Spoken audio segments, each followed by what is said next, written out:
এই রেস্টুরেন্টে এমন একটা জায়গায় আছে যেটা একটা আইসোলেটেড এরিয়া। তানিশ সেই জায়গাতে অনেক অনেক নাম করেছে এবং 3 বছর আজকে তারা পূর্তি করছে। আজকে আমরা আসলাম তানিশ রেস্টুরেন্টে। আপনারা তানিশ রেস্টুরেন্টের গল্প এই চ্যানেলের মাধ্যমে অনেক শুনেছেন। কারণ হচ্ছে এই রেস্টুরেন্টে যখন শুরুতেই এই রেস্টুরেন্টে এমন একটা জায়গায় আছে যেটা একটা আইসোলেটেড এরিয়া, যেখানে আসলে খুব ওয়াকিং কাস্টমার আসার কোনো কথা না। কাস্টমার জানতে হবে এখানে একটা রেস্টুরেন্ট আছে, এরপরে তারা বুকিং করে এরপরে আসবে। এত বড় একটি প্রিমিসেস এবং গলফ একটি ক্লাবের পাশে বাংলাদেশি রেস্টুরেন্ট খুব কমই দেখা যায়। তানিশ সেই জায়গাতে অনেক অনেক নাম করেছে এবং 3 বছর আজকে তারা পূর্তি করছে। আমি যার সাথে দাঁড়িয়েছি তিনি হচ্ছেন স্বপ্ন দ্রষ্টা, যিনি স্বপ্ন দেখেছিলেন 3 বছর আগে এই তানিশকে একটি জায়গায় নিয়ে যাবেন। আজকে তার মুখ থেকে শুনবো যে এই ক্যাটারিং ইন্ডাস্ট্রির বা এই কারি ইন্ডাস্ট্রির যখন দুঃসময় যাচ্ছে, যখন নানামুখী সমস্যায় তারা জর্জরিত, তখন কিভাবে এই রেস্টুরেন্টটি সফলভাবে এই জায়গায় নিয়ে আসলেন একটু জানার চেষ্টা করবো ইমরান ভাইয়ের কাছ থেকে। ইমরান ভাই কেমন আছেন? আলহামদুলিল্লাহ, ভেরি গুড। মানে আজকে তো আপনার জন্য অনেক একটি খুশির দিন, কারণ 3 বছর পার করছেন এবং খুব সাকসেসফুলি পার করছেন। প্রথম যখন শুরু হয়েছিল তখন কেমন ছিল, আজকে আপনি কেমন ভাবছেন? ফার্স্ট অফ অল ভাইয়া, vision was there, but execution wasn't correct.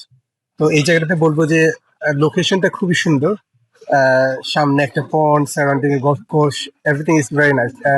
But problem হচ্ছে যে যে জায়গাটা আমরা বেস ইটস ভেরি আইসোলেটেড। তো এই জায়গাটাতে আসলে স্বপ্ন তো আমরা ঠিকই দেখলাম যে okay we gonna do something very big, but bringing people here wasn't easy.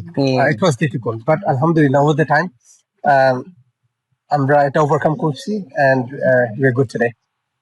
এবং একটা বিষয় আমি ওনার কাছ থেকে জানতে চাইবো যে আসলে আপনি কি ধরনের মানে অ্যাকশন গুলো নিয়েছেন যেটা আপনার বিজনেসের ক্ষেত্রে ভালো আউটপুট দিয়েছে, মানে কোন ধরনের স্টেপ আপনি ফলো করেছেন? The product has to be right, bhaiya. So the food has to be right. The service has to be correct.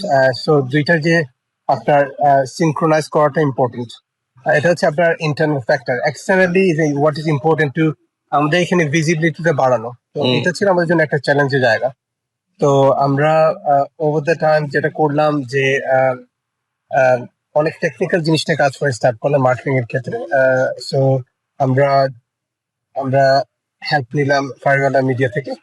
তো ওনাদের থেকে আমরা সোশ্যাল মিডিয়া যে প্ল্যাটফর্ম, টিকটক, ট্রিপ অ্যাডভাইজার, হচ্ছে যে ব্র্যান্ড ম্যানেজমেন্ট, রেপুটেশন ম্যানেজমেন্ট, এগুলো নিয়ে আমরা কাজ করে স্টার্ট করলাম। তো এর সাথে যেটা ইম্পর্টেন্ট ছিল যে আমাদের যে অ্যাড রান করা, ইপিসি রান করা, তো এরপর এসসি নিয়ে কাজ করা, এই জায়গাটাতে এক্সপার্টিস জায়গা আমরা কোলাবোরেট করলাম আর এটা আমাদের জন্য কাজ করলাম। আমি একটা বিষয় আপনাকে জানতে চাই যে আমাদের এখানে এখন অনেক রেস্টুরেন্ট ইন্ডাস্ট্রি অনেক প্রবলেম ফেস করছে, বাট আমরা আবার ভালো করছি কোনো কোনো ক্ষেত্রে।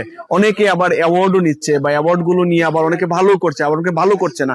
বাট যে রেস্টুরেন্ট ইন্ডাস্ট্রির যারা কাজ করছেন বা যারা ব্যবসা করছেন তাদের প্রতি আপনার আসলে অ্যাডভাইসটা কি, মানে সাজেশনটা কি? আমরা আমাদের ফিউচারটা চিন্তা করতে হবে। তো ফোরকাস্টিং এটা আমার কাছে মনে হয় ভেরি ইম্পর্টেন্ট, যে মার্কেটটাকে আন্ডারস্ট্যান্ড করা, বোঝা, এন্ড এটার উপর নিয়ে কাজ করা, তারপরে প্রসেসটা মেনটেন করা। ঠিক আছে, আমরা ওভার দ্য টাইম সবকিছু সামনে যাচ্ছে, আমাদের চিন্তা করতে হবে যে আমরা কিভাবে সামনে যাব।